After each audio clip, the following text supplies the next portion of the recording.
జగన్మోహన్ రెడ్డి ప్రభుత్వంలో జరిగిన ఒక్కొక్క స్కాము ఇప్పుడు తాజాగా బయటకు వస్తుంది. అందరూ ఊహించినట్టుగానే ఏపీ డిజిటల్ కార్పొరేషన్లో కూడా 500 కోట్లకు పైగా స్కామ్ జరిగిందనేది ఇప్పుడు ప్రధానంగా వినిపిస్తున్నటువంటి వాదన. అసలు ఏంటి డిజిటల్ కార్పొరేషన్, ఏంటి ఇందులో ఎవరు పనిచేస్తారనే విషయం ఇప్పటి వరకు చాలామందికి తెలియదు. అసలు ఈ కార్పొరేషన్ ఎందుకు పెట్టారు, దీనిలో ఎవరెవరికి జీతాలు ఇస్తున్నారు అనేది ఎవరికి తెలియదు. సాధారణంగా ఏదైనా ఒక కార్పొరేషన్ పెడితే అది పలానా పని కోసం పెట్టారు, అందులో పలానా వ్యక్తులు పనిచేస్తారు, పలానా పని నిమిత్తం పనిచేస్తారని ఒక అవగాహన ఉంటుంది. కానీ డిజిటల్ కార్పొరేషన్ ఎందుకు పెట్టారు అనేది ఎవరికి తెలియదు. జగన్మోహన్ రెడ్డికి తప్ప వేరొక వ్యక్తికి తెలియదు. దీనికి ఎవరికి ఇచ్చారు ఈ బాధ్యతలు అంటే iDream యూట్యూబ్ ఛానల్ నిర్వహించే వాసుదేవరెడ్డికి డిజిటల్ కార్పొరేషన్ చైర్మన్ బాధ్యతలు ఇచ్చారు. సో అంటే వైసీపీకి భజన చేసే ఒక iDream లాంటి ఛానల్ చెందిన వ్యక్తికి, ఆ ఛానల్ ఓనర్కి డిజిటల్ కార్పొరేషన్ బాధ్యతలు ఇచ్చారు. దాదాపుగా ఇందులో 150 నుంచి 200 మంది ఉద్యోగులుగా ఉన్నారనేది ఒక అంచనా. మరి ఎవరు ఈ ఉద్యోగులు, నిజంగా ఏం చేస్తారు వీళ్ళంటే, వాస్తవానికి వాళ్ళు ఎవరు కూడా నిజమైన ఉద్యోగులు కాదు, వాళ్ళంతా వైసీపీకి భజన చేసేవాళ్ళు. మీరు ఆశ్చర్యపోయే విషయం ఏంటంటే, iDream చైర్మన్ ఇంట్లో పిల్లలకు, ఆ వైస్ చైర్మన్ ఇంట్లో పిల్లలకు, అందులో డైరెక్టర్ ఇళ్లలో పిల్లలకు, ఆ ట్యూషన్ చెప్పే టీచర్లకు కూడా జీతాలను ఈ డిజిటల్ కార్పొరేషన్ నుంచి ఇచ్చారంటే మీరు అర్థం చేసుకోండి. అంటే iDream చైర్మన్ ఇంట్లో పిల్లలకో, మనవలకో, మనవరాళ్ళకో ఒకవేళ ట్యూషన్లు చెబితే వాళ్ళకి జీతాలు ఈ డిజిటల్ కార్పొరేషన్ నుంచి ఇప్పించాడు. అంటే వాళ్ళు ఉద్యోగులు, ఆ టీచర్లు అందులో ఉద్యోగులు. ఇకపోతే సాక్షిలో పనిచేసే కొంతమందికి కూడా జీతాలేమో డిజిటల్ కార్పొరేషన్ నుంచి ఇచ్చారు, పని మాత్రం ఎక్కడి నుంచి చేస్తాడు, సాక్షి నుంచి పని చేస్తాడు. దీంతోపాటు వైసీపీలో జగన్మోహన్ రెడ్డికి భజన చేసే కొంతమంది ఆ వైసీపీ సోషల్ మీడియా కార్యకర్తలను ఎన్నుకుని వాళ్ళకి కూడా జీతాలు ఎక్కడి నుంచి ఇస్తున్నారు, పని మాత్రం వాళ్ళు ఇళ్ళ దగ్గర నుంచో, వేరే నుంచో, లేదా ఆఫీస్ నుంచో ఎక్కడి నుంచో చేస్తారు. ఏం చేస్తారు, ప్రభుత్వం పని ఏమి చేయరు, జగన్మోహన్ రెడ్డికి భజన చేస్తారు. చంద్రబాబు, లోకేష్, పవన్ కళ్యాణ్ మీద విమర్శలు చేస్తారు, ట్రోల్స్ చేస్తారు. అంటే సోషల్ మీడియాలో పనిచేసే వాళ్ళను ఈ డిజిటల్ కార్పొరేషన్లో పెట్టుకున్నాడు. సో ఈ డిజిటల్ కార్పొరేషన్ ఎందుకయ్యా అంటే, జగన్మోహన్ రెడ్డిని సోషల్ మీడియాలో లేపటానికి, అలాగే చైర్మన్, వైస్ చైర్మన్ ఇళ్లలో పాఠాలు చెప్పే పిల్లలకు జీతాలు ఇవ్వటానికి, అలాగే జగన్మోహన్ రెడ్డి సాక్షిలో పనిచేసే వాళ్ళకో లేదా వివిధ కంపెనీల్లో కావాల్సిన వాళ్ళు పనిచేస్తేనో దానికి జీతాలనేమో ఎక్కడి నుంచి చెల్లించడానికి మాత్రమే డిజిటల్ కార్పొరేషన్ ఏర్పాటు చేశారు. దాదాపుగా 500 కోట్ల రూపాయలు డిజిటల్ కార్పొరేషన్లో స్కామ్ జరిగింది. గతంలో గూగుల్ యాడ్స్ కూడా దీని నుంచే ఇచ్చేవాళ్ళు, డిజిటల్ కార్పొరేషన్ నుంచి. తర్వాత ఏం చేసిందంటే గూగుల్ ఆ యాడ్స్ని డిలీట్ చేసింది, ఎందుకంటే ఇవి పూర్తిగా పొలిటికల్ యాడ్స్ అని తర్వాత గ్రహించి దాన్ని తర్వాత డిలీట్ చేయడం జరిగింది. అలాగే ఐప్యాక్కు సంబంధించి ఇచ్చే ప్రకటనలు ఏవైతే ఉంటాయో, ఐప్యాక్ ఆధ్వర్యంలో కొన్ని ప్రకటనలు విడుదల చేస్తారు, దానికి ఖర్చులు మొత్తం కూడా ఈ డిజిటల్ కార్పొరేషన్ నుంచే చెల్లించారు. జీతాలు 1,00,00,000 దగ్గర నుంచి లీస్ట్ 25,000, 30,000 వరకు కూడా ఈ డిజిటల్ కార్పొరేషన్లో ఉన్నాయి. ఆ హోదాను బట్టి ఇప్పుడు వైసీపీలో భజన చేసే వాళ్ళకైతే 30,000, 40,000, ఒక మాదిరిగా యూట్యూబ్ ఛానల్స్ దాదాపుగా 500 నుంచి 400 యూట్యూబ్ ఛానల్స్కు ఎన్నికల సమయంలో కానివ్వండి, ఇతర సమయాల్లో కానివ్వండి, జగన్మోహన్ రెడ్డికి హైప్ ఇచ్చి లేపడానికి, అలాగే వీళ్ళు తయారు చేసినటువంటి వీడియోస్ కానివ్వండి, యాడ్స్ కానివ్వండి, వాళ్ళ యూట్యూబ్లో ప్లే చేయడం కోసం ఏకంగా దీన్ని డిజిటల్ కార్పొరేషన్ నుంచే చెల్లింపులు చేసేవాళ్ళు. అంటే పూర్తిగా జగన్మోహన్ రెడ్డి వ్యక్తిగతంగా ఏర్పాటు చేసింది ఈ డిజిటల్ కార్పొరేషన్. ఇందులో ప్యాకేజీలు ఉన్నాయి, ఫ్యామిలీ ప్యాకేజ్, భార్యాభర్త ప్యాకేజ్ అని 2 రకాల ప్యాకేజీలు కూడా తెచ్చారు. అంటే చూడండి, ఇప్పుడు ఆ ఆఫీసులో భార్యాభర్త ఇద్దరు పనిచేశారనుకోండి, వాళ్ళు ఏ సోషల్ మీడియా కార్యకర్తలు అయ్యి ఉండి అందులో ఒకళ్ళు ఆఫీస్కి వస్తే చాలు, ఒకళ్ళు రావక్కర్లా.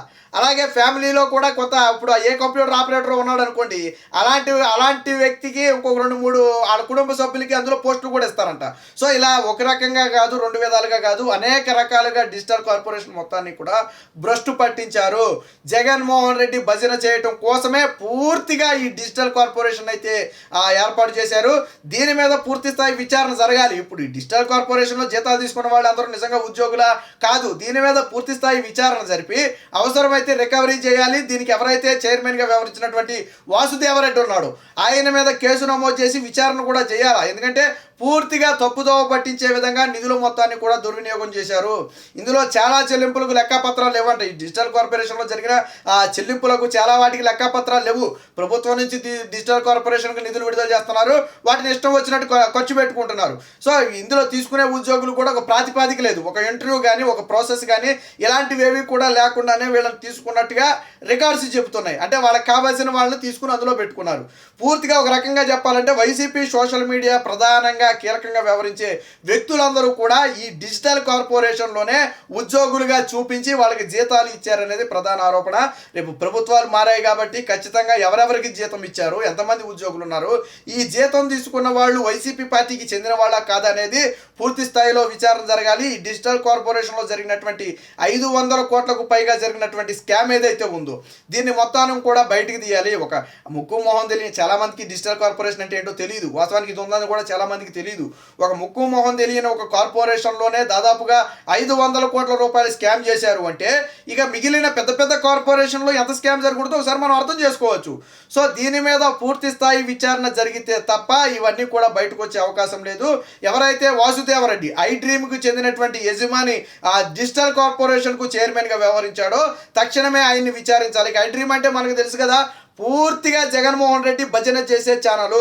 జగన్మోహన్ రెడ్డి ప్రతిపక్షంలో ఉన్నప్పుడు కూడా భజన చేసింది, అధికారంలోకి వచ్చిన తర్వాత కూడా భజన చేసింది. సరే, ఆ ప్రతిఫలమే డిజిటల్ కార్పొరేషన్ చైర్మన్ పదవి ఇచ్చారనుకోండి. ఇంకోటి, డిజిటల్ కార్పొరేషన్లో ఈ ఐ డ్రీమ్లో పనిచేసే ఉద్యోగులను కూడా కొంతమందిని ఇందులో జీతాలు ఇచ్చారనేది ప్రధాన ఆరోపణ. ఎందుకంటే ఆయన ఛానల్కి పనిచేసేది, ఆయన ఛానల్కి జీతాలు మాత్రం డిజిటల్ కార్పొరేషన్ నుంచి ఇచ్చారట.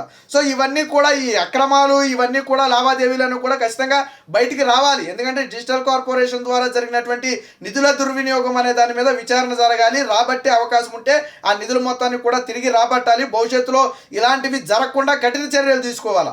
ఈరోజు రాష్ట్ర ప్రభుత్వ ఖజానాకు ఎంత భారీ నష్టం చేకూరిందంటే వాస్తవానికి మనకు 13 లక్షల కోట్లు అప్పు అయింది. ఉత్తినే అయిందా? జగన్మోహన్ రెడ్డి ఈ విధంగా అడ్డగోలుగా దోచిపెట్టబట్టే, తనకు కావాల్సిన వాళ్ళకు దోచిపెట్టబట్టే ఈ స్థాయిలో భారీ స్థాయిలో అప్పులు చేయాల్సి వచ్చింది. ఇప్పటికే అప్పుల మీద శ్వేతపత్రం విడుదల చేయాలని ఆల్రెడీ ప్రభుత్వం ఒక నిర్ణయానికి వచ్చిన నేపథ్యంలో ఖచ్చితంగా ఇలాంటి వాటి మీద కూడా పూర్తి స్థాయి విచారణ జరపాలి. ఇలా తెర వెనక తెలియకుండా జరిగినటువంటి స్కాములు అనేకం ఉన్నాయి. కేవలం డిజిటల్ కార్పొరేషన్ మాత్రమే కాదు, అన్ని కార్పొరేషన్లో కూడా తనకు కావాల్సిన వాళ్ళని పెట్టుకోవడం, అర్హత లేకపోయినా పెట్టుకోవడం, ఉద్యోగులుగా లేకపోయినా. డిజిటల్ కార్పొరేషన్లో కూడా మ్యాటర్ ఏంటంటే పేర్లు మాత్రమే అక్కడ ఉంటాయంట, కానీ మనుషులు ఎవరో డిజిటల్ కార్పొరేషన్లో ఉండరట. వాళ్ళు అంటే వాళ్ళు ఇంటికాడ నుండి పనిచేస్తారా, లేదా వీళ్ళకి కావాల్సిన వాళ్ళు ఏదో 10 పేర్లు పెట్టేసుకుని దోచుకునే ప్రయత్నం చేశారా అనేది విచారణలో తేలాలి. ఏముంది, వాసుదేవరెడ్డి 10 మంది పేర్లు పెడతాడు, ఒక్కొక్కరు ₹1,00,000 శాలరీ అంటాడు, 10 లక్షలు డ్రా చేసుకుంటాడు, కానీ మనుషులు ఉండరు అక్కడ, ఎవరిదో పేరు ఉంటుంది అక్కడ, మనుషులు అనేవాళ్ళు ఎవరు ఉండరు. సో ఈ రకంగా స్కామ్కి కూడా తెగబడ్డారనేది అనుమానం. ఇప్పుడు లేకపోతే 500 కోట్ల రూపాయల స్కామ్ ఎలా జరుగుతుంది? 500 కోట్లు అంటే ఆషామాషి వ్యవహారం కాదు ఒక చిన్న కార్పొరేషన్లో. సో దీని మీద పూర్తి స్థాయి విచారణ జరపాలి. ఎవరైతే వాసుదేవరెడ్డి ఉన్నాడో ఆయన తక్షణమే విచారణ కోసం అదుపులోకి తీసుకోవాలి. దేశం దాటి పారిపోయే ప్రమాదం కూడా ఉంది. ఎందుకంటే 500 కోట్ల రూపాయల స్కామ్కు సంబంధించి తీగలాగితే డొంక కదులుద్ది.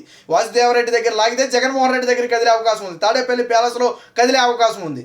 కాబట్టి వీటన్నిటి మీద ఇప్పుడు నూతన ప్రభుత్వం పూర్తి స్థాయి విచారణ జరపాలి. ఈ డిజిటల్ కార్పొరేషన్లో జరిగింది అంటున్నటువంటి 500 కోట్ల స్కామ్ వెనక ఉన్నటువంటి పెద్దలు, వైసీపీ నేతలు ఎవరైతే ఉన్నారో వారందరినీ కూడా బయటికి లాగాలి.